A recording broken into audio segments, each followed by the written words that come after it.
जय हिंद। तो पहला वीडियो में देखिए एक बार रिवाइज करा देते हैं कि पहला सेशन में क्या क्या बता दिए हैं, उसमें समझा दिए हैं। आपको एक बार रिवाइज करा देते हैं। देखिए पहले आपको हम बताए थे कि जीव विज्ञान इसको दो भागों में बांट के पढ़ते हैं। पहला एनिमल्स और दूसरा बॉटनी। एनिमल्स और बॉटनी, एनिमल्स में जीव जंतु मतलब कि जानवर हम लोग पढ़े जाते हैं, और इसमें क्या बोलते हैं पेड़ पौधा के बारे में जानते हैं। बॉटनी में पेड़ पौधा के बारे में पढ़ते हैं। तो एनिमल्स इसका जनक, एनिमल्स जिसको पढ़ते हैं इसको हम लोग जियोलॉजी कहते हैं। जियोलॉजी इसका जनक अरस्तु, इसका जनक थियोफ्रेस्टस को कहते हैं। थियोफ्रेस्टस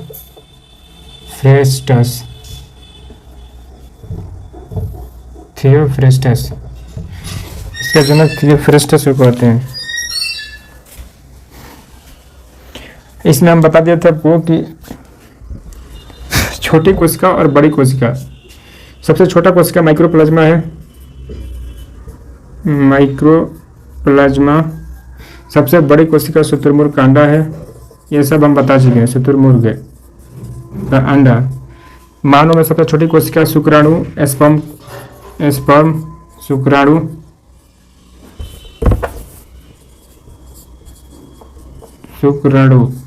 और सबसे बड़ा कोशिका होता है ओवम, यानी कि अंडाणु। आपके इसके बारे में बता दिए थे। कोशिका की खोज जूलॉजी के जनक अरस्तु। कोशिका के जनक किसे कहते हैं? कोशिका का अध्ययन पहले जगह, कोशिका का अध्ययन साइटोलॉजी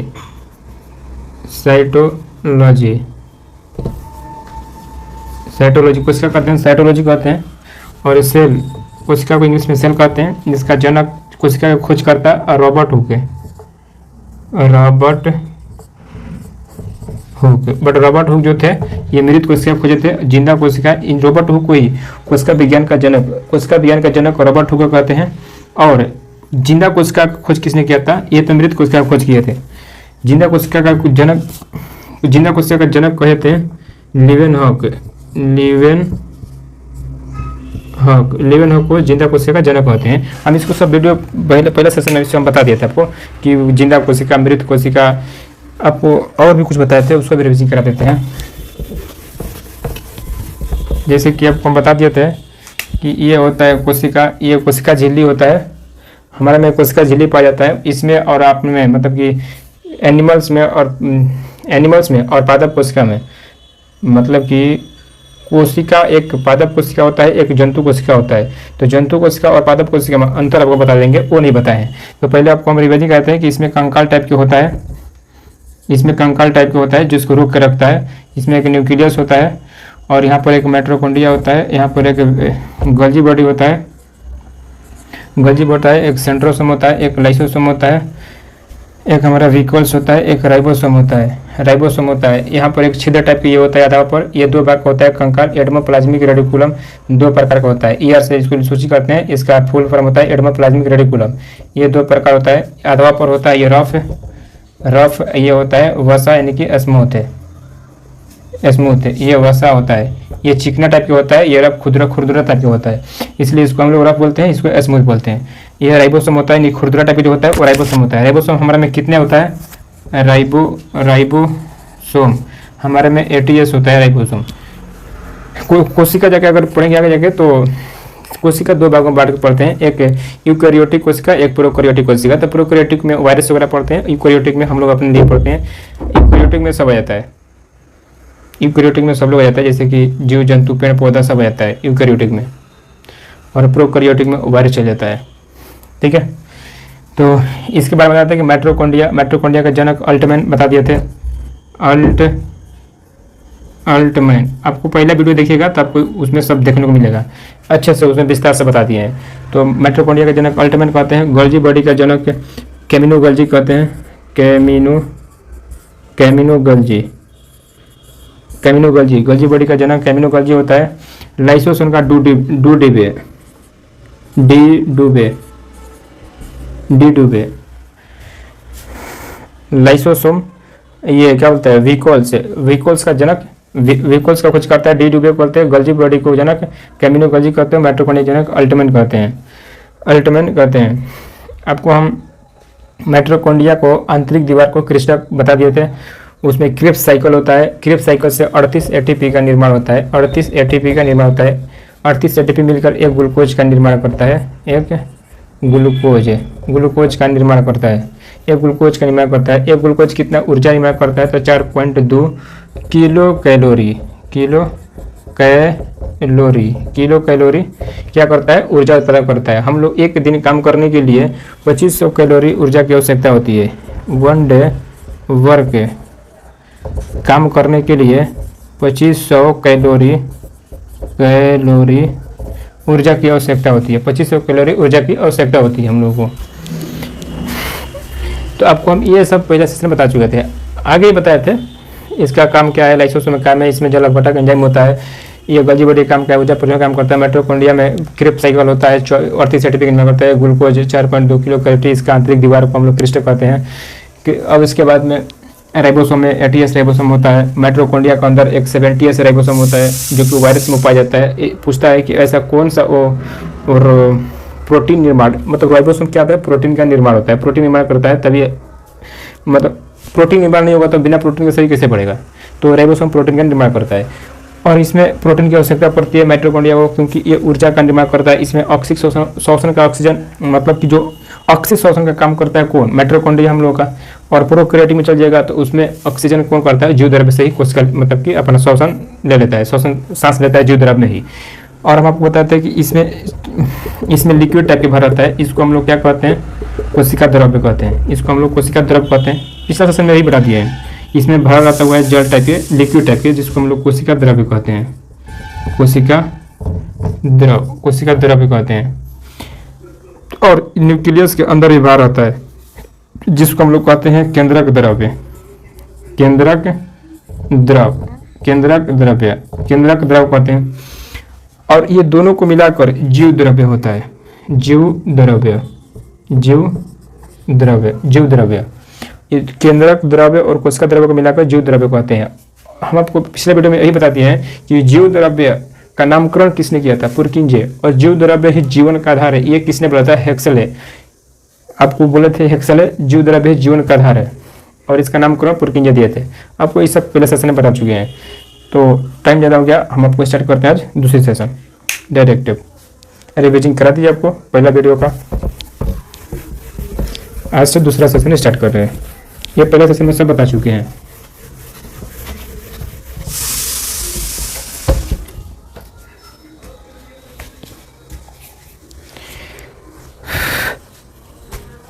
देखिए, जंतु कोशिका और प्लांट मतलब कि पादप कोशिका,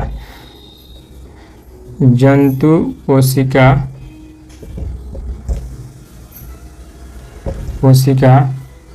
और पादप कोशिका,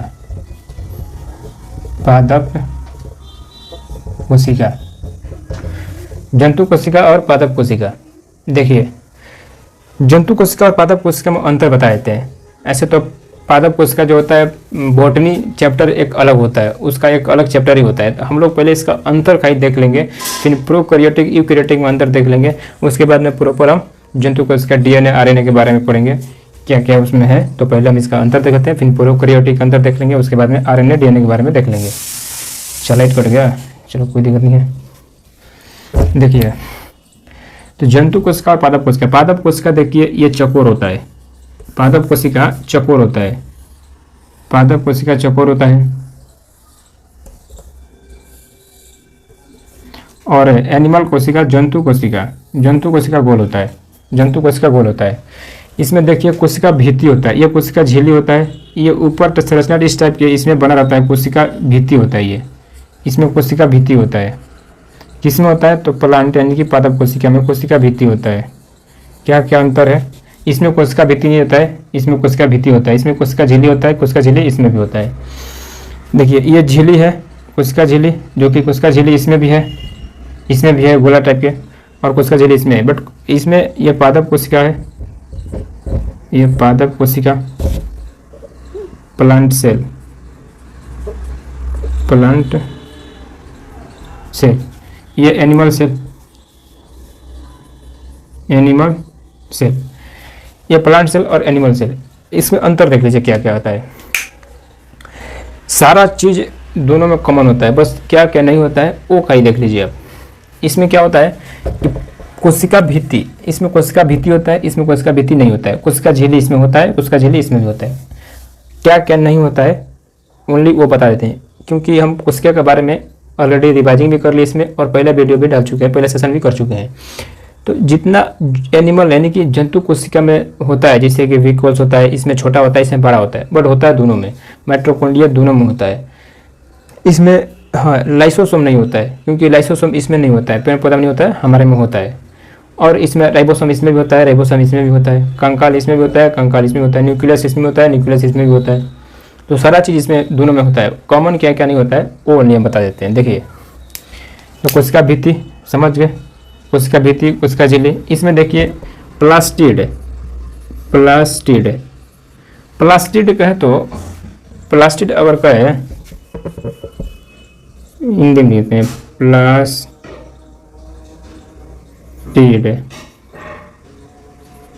प्लास्टिड, प्लास्टिड कहे तो प्लास्टिड देखिए 3 प्रकार का होता है। इसका हिस्सा 3 भाग है, प्लास्टिड का भाग 3 है। तो तीनों भाग प्लास्टिड का जो है ना वो प्लांट कोशिका में ही पाया जाएगा, यानी कि पादप कोशिका में ही पाया जाएगा। और जो इसमें होता है cilia flagella lysosome only animals कोशिका में होता है, यानी कि जंतु कोशिका में होता है।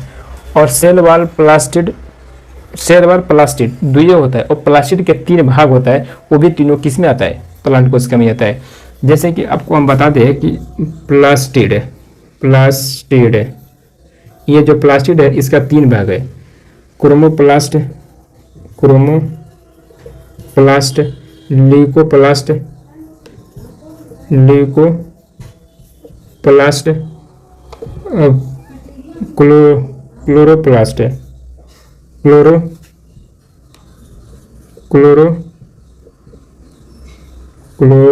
क्लोरोप्लास्ट, क्लोरोप्लास्ट, ल्यूकोप्लास्ट और ये क्रोमोप्लास्ट है। क्रोमोप्लास्ट देखिए प्लास्टिड कितने हो गया, 3 हो गया, प्लास्टिड 3। तो तीनों ये क्या होता है, क्लोरोप्लास्ट, ल्यूकोप्लास्ट, क्रोमोप्लास्ट, ये तीनों किसका हिस्सा है, प्लास्टिड का। प्लास्टिड किसमें पाया जाएगा, पादप कोशिका में। तो प्लास्टिड सेल वाल, सेल वाल ये 2 हिस्सा किसमें पाया जाएगा, पादप कोशिका में, और बाकी सब इसमें पाया जाएगा। इसमें सिलिया फ्लैजेला लाइसोसोम, सिलिया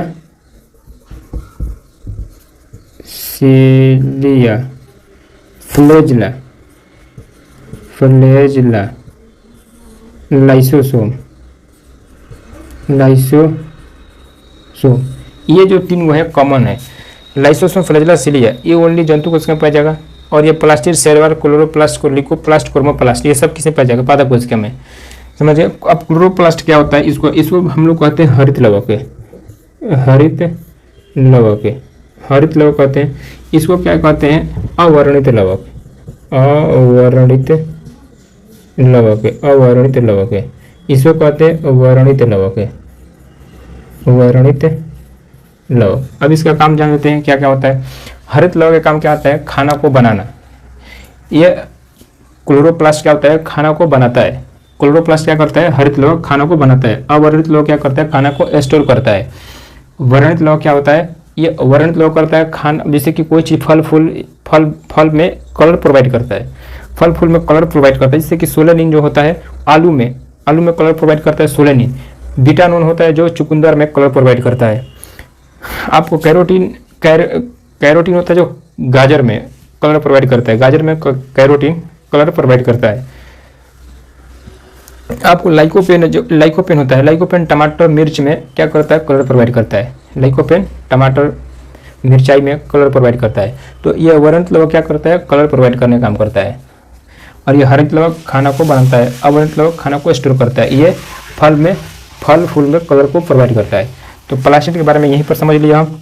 अंतर इसमें क्या क्या है, इस कॉमन इस दोनों में क्या क्या मतलब कि पाया जाता है, तो हम इसमें तो बता दिए हैं। अगर फिर से बता देते हैं इसमें क्या क्या पाया जाता है दोनों में। देखिए यहाँ पर करते हैं, यहाँ पर दोनों के लिख देते हैं, ऐसा करके पूरा एक हिसाब से लिख देते हैं। इसमें देखिए कि माइटोकॉन्ड्रिया भी पाया जाएगा, वेकोल से भी पाया जाएगा दोनों में।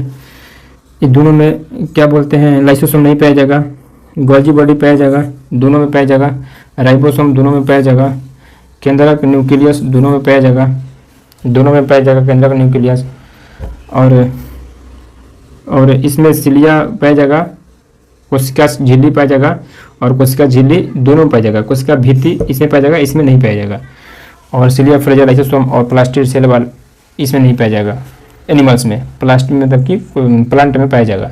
जैसे कि प्लांट के बारे में बताए हैं कि क्लोरोप्लास्ट, ल्यूकोप्लास्ट, कर्मोप्लास्ट है। हरित लवक, अवर्णित लवक, वर्णित लवक। हरित लवक का मतलब खानों को बनाना, अवर्णित लवक मतलब खाना को स्टोर करना, और वर्णित लवक मतलब कि कलर प्रोवाइड करना, फल फूल में कलर को प्रोवाइड करना। दोनों में कॉमन क्या होता है यहाँ पर लिख दिए हैं, ठीक है। दोनों में ये होता है, इसमें भी होता है और इसमें भी होता है। अब आगे इसको बता देते हैं प्रोकैरियोटिक यूकैरियोटिक में अंतर क्या होता है। प्रोकैरियोटिक क्या होता है, वायरस होता है, अविकसित होता है, और यूकैरियोटिक विकसित होता है। यूकैरियोटिक हम लोग में पाया जाता है, हम लोग यूकैरियोटिक में आते हैं, और प्रोकैरियोटिक में वायरस वगैरह आता है। प्रोकैरियोटिक में सब चीज़ आता है, जीव जंतु मतलब कि सब, या प्रोकैरियोटिक में ओनली वन वायरस आता है। देखिए प्रोकैरियोटिक वायरस ऐसा होता है, हम मान लेते हैं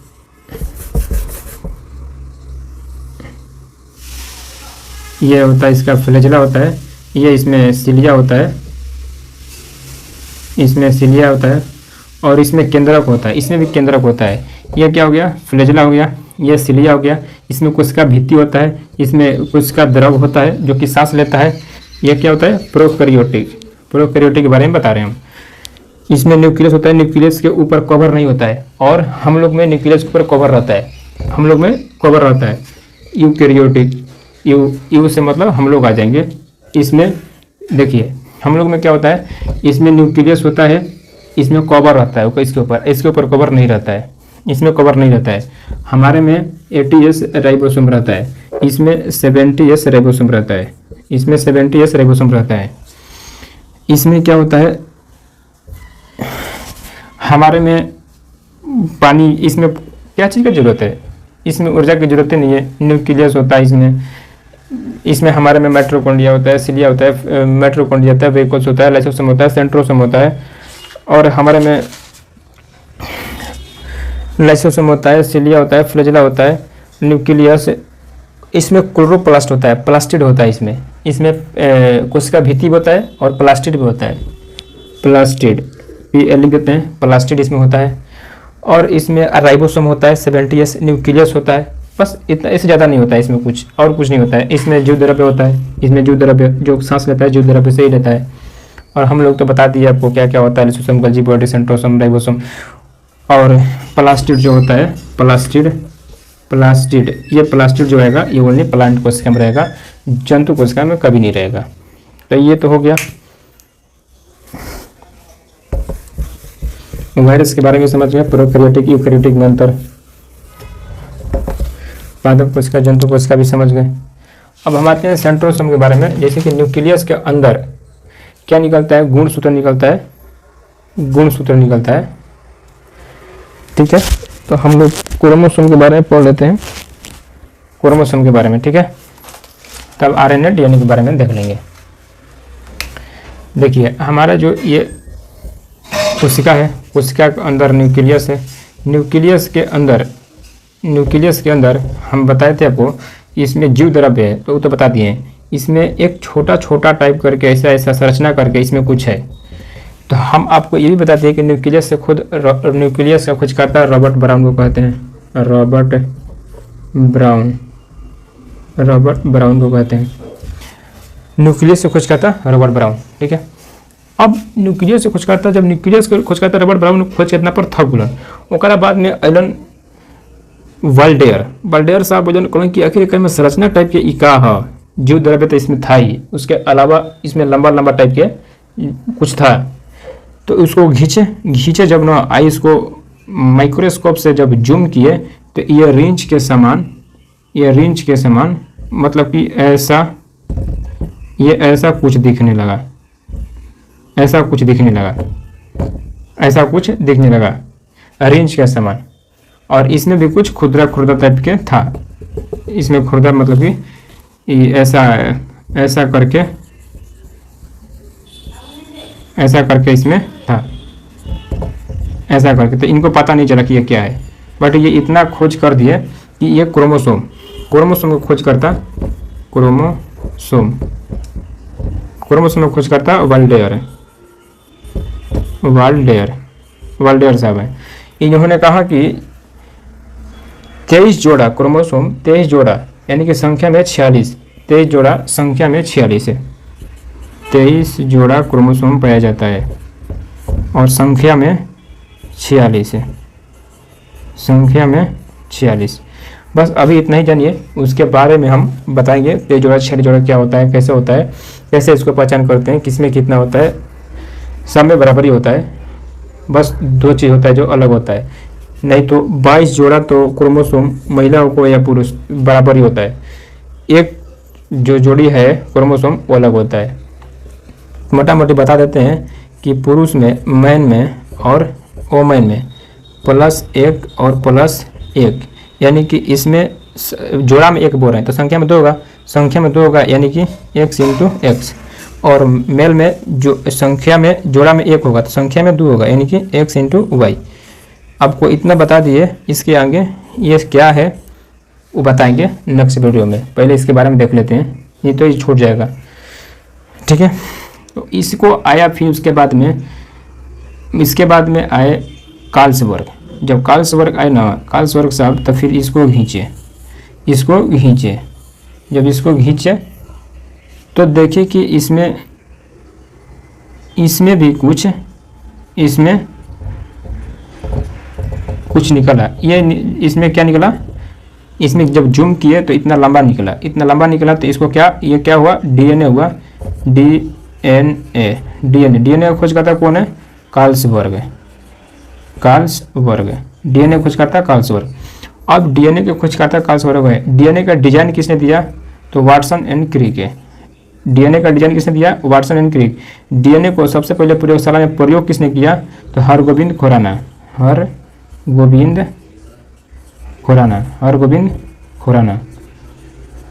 खुराना। तो डीएनए खोज करता किसने हुआ, कार्लसबर्ग। डीएनए का डिजाइन किसने प्रस्तुत किया, वाटसन एंड क्रिक है। और डीएनए को सबसे पहले प्रयोगशाला में प्रयोग किसने किया, हरगोबिंद खुराना।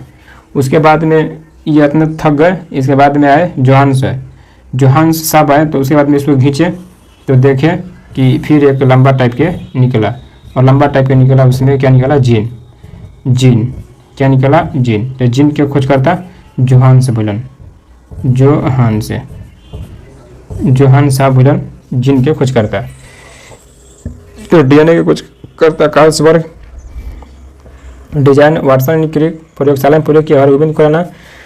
न्यूक्लियस से खोज करता रॉबर्ट ब्राउन। न्यूक्लियस के अंदर डीएनए होता है, डीएनए खोज करता डीएनए मतलब कि न्यूक्लियस के अंदर क्रोमोसोम होता है, क्रोमोसोम में खोज करता वाल्डेयर खोज करके बताया कि 23 जोड़ा क्रोमोसोम होता है, सब कोई में संख्या में 46 होता है। और उसके बाद में XY बताए हैं कि एक जोड़ा जो होता है, एक जोड़ा संख्या में 2 होता है जो अलग होता है, XX और XY होता है महिला और पुरुष में, वो अलग होता है। उसके बाद में इसके क्रोमोसोम के अंदर डीएनए है, इसका खोज किसने किया, कार्लसबर्ग। और इसका डीएनए का डिजाइन किसने दिया, वाटसन क्रिक। और डीएनए का प्रयोगशाला में प्रयोग किया हरगोबिंद खुराना। फिर डीएनए के अंदर जीन है, इसका खोज करता कौन हुए, जोहान्स हुए। ठीक है, इतना तो समझ गए। अब इसके बाद न्यूक्लिक एसिड क्या होता है। न्यूक्लिक एसिड देखिए 2 होता है, आरएनए और डीएनए। तो आरएनए और डीएनए डीएनए कैसे बना है, पॉलीन्यूक्लियोटाइड से बना हुआ डीएनए है, पॉलीन्यूक्लियोटाइड से बना हुआ डीएनए है।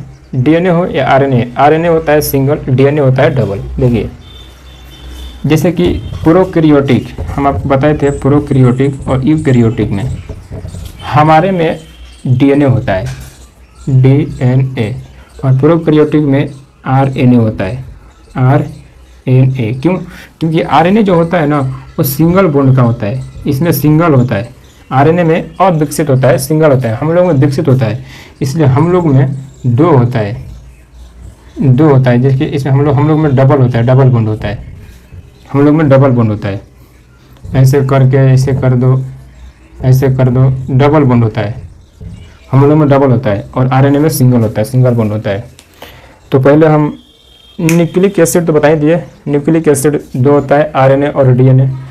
ये बनाते हैं पॉलीन्यूक्लियोटाइड से, पॉलीन्यूक्लियोटाइड से बनता है। पॉलीन्यूक्लियोटाइड कितने प्रकार का होता है उसको हम बता देते हैं।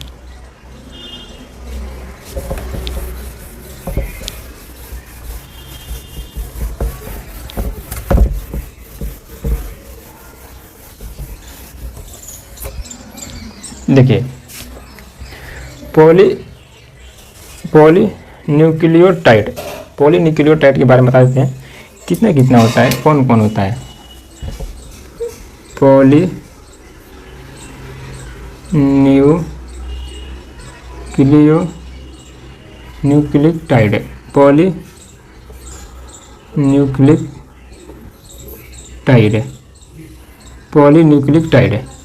पॉलीन्यूक्लिक टाइड से ही बना है क्या, डीएनए आरएनए में कुछ खास अंतर नहीं है, बस आरएनए सिंगल बॉन्ड होता है, डीएनए डबल बॉन्ड होता है। ये न्यूक्लियोटाइड से बना है डीएनए। न्यूक्लियोटाइड दो होता है, दो प्रकार का। एक होता है फास्फोरस,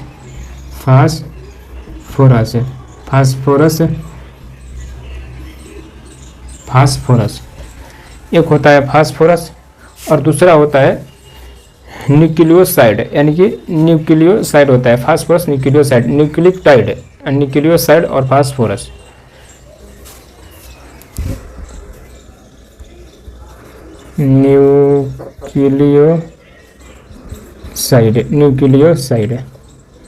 न्यूक्लियोसाइड देखिए, फास्फोरस से कहानी खत्म हो जाता है।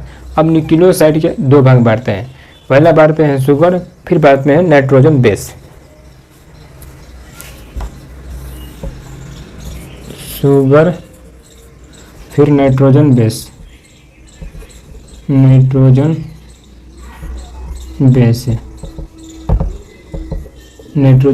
शुगर में देखिए राइबोज ऑक्सी होता है और एक होता है डाई ऑक्सी राइबोज, दो होता है। देखिए राइबोस किस में होता है, आरएनए में राइबोस होता है, आरएनए में क्या होता है, राइबोस ऑक्सी होता है, और डीएनए में डाई ऑक्सी राइबोस होता है। डीएनए में डाई ऑक्सी राइबोस होता है शुगर पूछेगा कि डीएनए में कौन सा शुगर होता है तो डाई ऑक्सी राइबोस, और पूछेगा आरएनए में कौन सा शुगर होता है तो राइबोस, ओनली राइबोस। ठीक है। अब नाइट्रोजन बेस को देखते हैं। देखिए नाइट्रोजन बेस भी दो प्रकार का टूट जाता है, एक प्यूरिन होता है, एक पाइरिडमिन होता है। प्यूरिन क्या होता है, पाइरिडमिन क्या होता है, adenine, thymine, guanine, cytosine, adenine, guanine, thymine और साइटोसिन, प्यूरिन और पाइरिडमिन। देखिए इसको हम लोग दो भाग में बांटते हैं, एक होता है प्यूरिन, एक होता है पाइरिडमिन। प्यूरिन क्या होता है, एडेनिन, ग्वाइनिन किसमें होता है, किसका भाग है, प्यूरिन का भाग है। एडेनिन, ग्वाइनिन किसका भाग है, प्यूरिन का भाग है। और थाइमिन और साइटोसिन,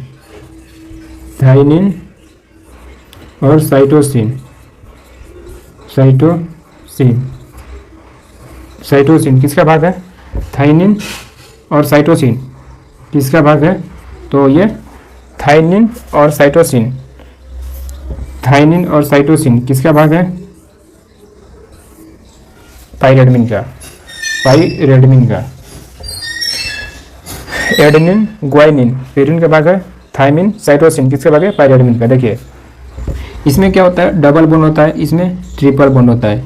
ट्रिपल बॉन्ड किसमें होता है, डबल बॉन्ड किसमें होता है, यहाँ पर भी समझने की जरूरत है कि एडेनिन और थाइमिन में डबल बॉन्ड होता है और ग्वाइनिन और साइटोसिन में ट्रिपल बॉन्ड होता है।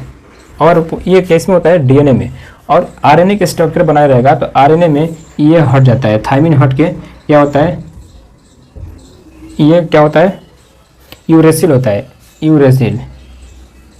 यूरेसिल होता है। अगर आरएनए के बाद पूछेगा तो यहाँ पर ये चेंज होगा और यहाँ पर ये चेंज होगा यूरेसिल में। बस आरएनए में ये हट जाएगा आरएनए में, और ये यूरेसिल हो जाएगा, यूरेसिल। यहीं पर समझने का जरूरत है, बस घबराहट यहीं पर थोड़ा सा है। अगर आरएनए की बात करेगा, यहाँ पर डीएनए की बात नहीं करेगा, मान के चले कि आरएनए की बात कर रहा है तो सेम रहेगा। यहाँ पर राइबोज शुगर हो जाएगा, यहाँ पर एडेनिन, यूरेसिल, ग्वाइनिन, साइटोसिन हो जाएगा। अगर यही डीएनए की बात करेगा, डीएनए की बात करेगा तो यहाँ पर आर हट जाएगा और डाई ऑक्सी राइबोस हो जाएगा, यहाँ पर यू हट जाएगा, यहाँ पर एडेनिन, थाइमिन हो जाएगा। थाइमिन, एडेनिन, थाइमिन और ग्वानिन और साइटोसिन। बस यही इतना है। इसके बाद में आगे हम नेक्स्ट वीडियो में देखेंगे।